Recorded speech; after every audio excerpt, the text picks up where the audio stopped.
जो ये देख रहे हैं ये है साक्षी गोपाल मंदिर, जो पुरी से लगभग 20 किलोमीटर दूर है। ऐसा बताया जाता है खुद भगवान श्री कृष्ण जी यहाँ पर साक्षी बनकर आए थे, गवाही देने आए थे भगवान श्री कृष्ण। हेलो दोस्तों, welcome back to my YouTube channel Shiv Yatra blogs. और आज हम बताने वाले हैं आपको जगन्नाथ में जो साक्षी गोपाल मंदिर है वो क्यों बना और इसके पीछे की कहानी क्या है।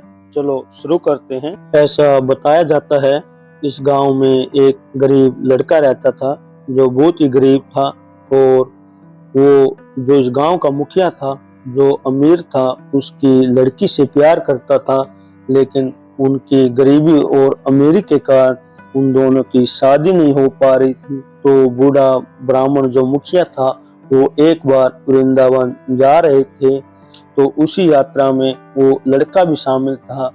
बूढ़ा बीमार होने के कारण सबसे पीछे रह गया और उसके साथ जो गरीब लड़का चल रहा था वह उसकी सेवा पानी करने लगा। और इसी तरह वृंदावन पहुंचने तक उस लड़के ने उस वृद्ध व्यक्ति की जो मुखिया था उसकी खूब सेवा की, उसे खिलाया पिलाया। और जो मुखिया था वह उसकी सेवा से बहुत ही प्रसन्न हुआ और उसने बांके बिहारी जी के मंदिर में उस लड़के से वादा किया कि वह जब भी गांव लौटेगा तो अपनी लड़की की शादी उससे करेगा। और जब बूढ़ा दर्शन करके गांव वापस पहुंचा तो वहां उसने इस बात का जिक्र किया कि मैं अपनी लड़की की शादी उस गरीब लड़के से करूंगा। तो उस पर उसके बेटे भड़क गए और उन्होंने साफ साफ मना कर दिया। और उन्होंने मुखिया से बोला कि तुम उस लड़के को भी मना कर दो कि मैंने कोई वादा नहीं किया। तो जब मुखिया ने उस लड़के को मना किया तो लड़का बहुत ही रुष्ट हुआ और वह दुखी होकर पंचायत के पास चला गया। जब पंचायत हुई तो वहां पर सभी मौजूद व्यक्तियों ने पूछा कि हाँ, जिस समय इसने वादा किया था तो वहां पर आपके पास कोई साक्षी था, कोई गवाह था जिससे यह सिद्ध हो सके कि हाँ इसने आपसे वादा किया था। लेकिन लड़के के पास कोई साक्षी नहीं था। तो उसने कहा हाँ, मेरे पास उस समय भगवान गोपाल खुद साक्षी थे। तो पंचायत ने कहा अगर आपके भगवान यहाँ पर आकर गवाही दें कि हाँ इसने ये बात कही थी तो हम इस लड़की की शादी आपसे कर देंगे। तो लड़का बहुत ही दुखी हुआ और वहाँ से पैदल ही वापस वृंदावन के लिए चल दिया। और वृंदावन मंदिर में आके उसने भगवान से विनती की कि आपके सामने उस मुखिया ने वादा किया था कि वह अपनी लड़की की शादी मुझसे करेगा और अब आपको वहां पर चलकर गवाही देनी होगी, क्योंकि लड़का बहुत ही सीधा और भोला था। इसलिए भगवान ने उसकी विनती स्वीकार कर ली और भगवान ने कहा कि मैं आपके साथ चल तो सकता हूँ, लेकिन मेरी एक शर्त है, जहाँ भी मैं आपके साथ चलूँगा आपको पीछे मुड़कर नहीं देखना होगा। अगर आप जहाँ भी पीछे मुड़कर देखोगे मैं वहीं पर रुक जाऊंगा और उससे आगे नहीं जाऊंगा। इस पर लड़के ने कहा कि मुझे कैसे पता चलेगा कि आप मेरे पीछे आ रहे हैं। तब भगवान ने कहा कि आपके कानों में मेरे चलने की आवाज़ आती रहेगी। और वो इस शर्त पर फिर उड़ीसा की ओर चल दिए।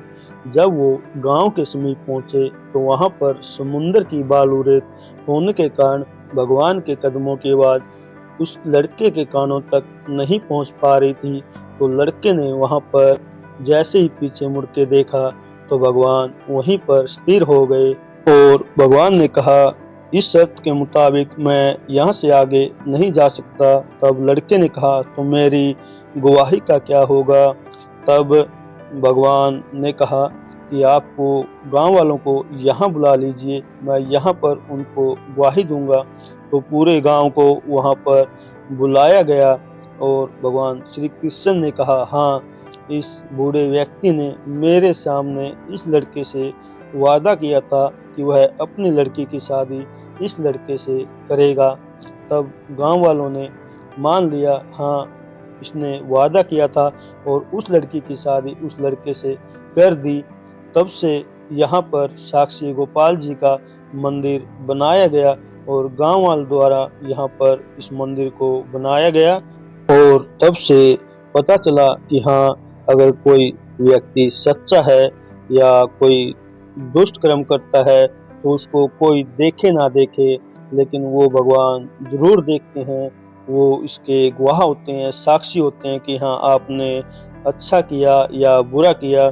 तो जो भी आपके जीवन में आप कर्म करते हैं तो उनका साक्षी भगवान खुद होता है। ऐसा बताया जाता है जगन्नाथपुरी जी में दर्शन करके, यहाँ साक्षी गोपाल में दर्शन करने के बाद ही आपकी यात्रा पूरी होती है।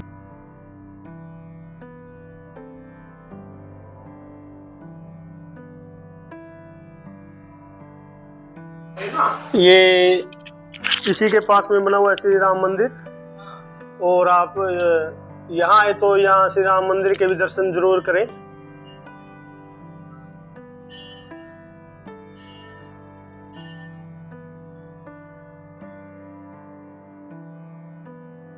अगर आप जगन्नाथपुरी में आते हैं तो यहाँ साक्षी गोपाल भी दर्शन करने जरूर आए। और जो यहाँ पर पंडे हैं थोड़ा उनसे बचकर, क्योंकि वो हर समय पैसे लेने की फिराक में रहते हैं, तो वो आपको बोलेंगे यहाँ पर हाथ लगाओ, यहाँ दर्शन करो, तो वो सिर्फ पैसे लेने की फिराक में रहते हैं, उनसे थोड़ा बचकर रहे। अगर आपको वीडियो अच्छी लगी है तो लाइक और कमेंट करें, और चैनल पर नए हैं तो चैनल को सब्सक्राइब करें। मिलते हैं अगले व्लॉग में। जय जगन्नाथ।